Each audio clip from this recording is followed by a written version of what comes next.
This is Hong Kong in the summer of 1973. It is a city of high-velocity energy, dense crowds, and a film industry on the verge of a global explosion. At the center of that world is Bruce Lee.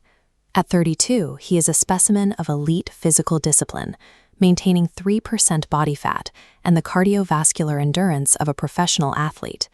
He has just finished Enter the Dragon, the project that will prove his viability as a Hollywood lead.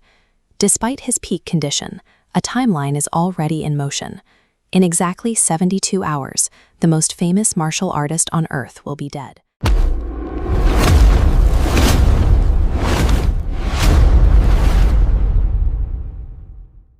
He died at the exact moment his career reached its summit, leaving behind a medical mystery that the official investigation struggled to explain.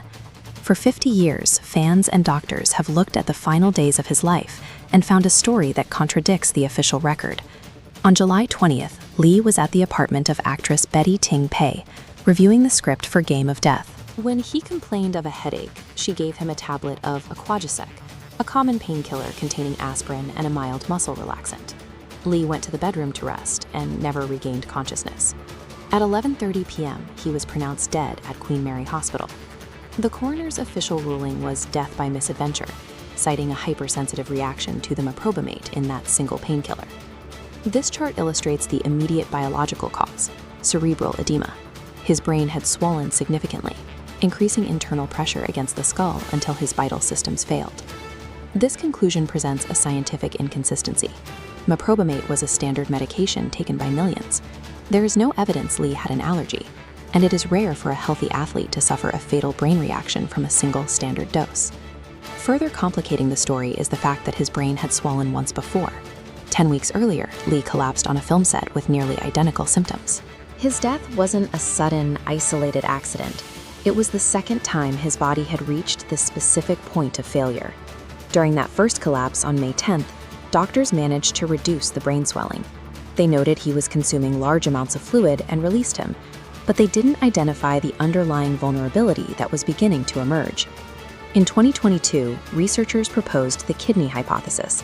They argued Lee died from hyponatremia, a condition where sodium levels in the blood become dangerously low because the kidneys cannot process the volume of water entering the system. He had surgically removed his underarm sweat glands for cosmetic reasons, eliminating a primary way his body regulated fluid. His kidneys became the only remaining path. The fluid he consumed exceeded their limit, backing up into his bloodstream and toward his brain. The collapse in May was a clear indication that his internal filtration was already failing to keep up with his habits. Then there was the environment. Lee spent his final months training with high intensity in unair-conditioned gyms during the peak of the Hong Kong summer. This thermal visualization shows the danger of his missing sweat glands. Unable to vent heat, he developed chronic hyperthermia, a recognized trigger for brain inflammation. A third factor appeared in the toxicology report, the presence of cannabis in his system. Some researchers believe the cannabis interacted with the meprobamate in the painkiller. This combination may have created a sedative effect far stronger than the drug would have produced on its own, further depressing his central nervous system. These factors likely acted together.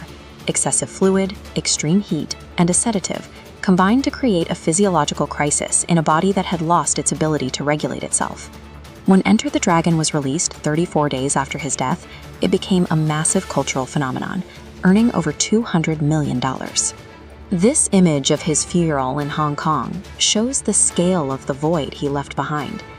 He essentially created the blueprint for modern MMA and changed how Hollywood viewed Asian actors.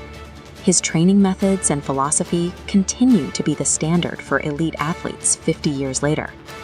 The physical choices he made to perfect his craft, from the surgical removal of his sweat glands for the camera to his relentless training in the summer heat, are what eventually overwhelmed his biology.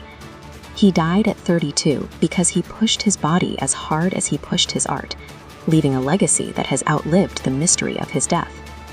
Bruce Lee's death was a clinical tragedy, but his life remains an era-defining achievement. Here at PowrProfile TV, we look for the real stories behind the names that changed the world.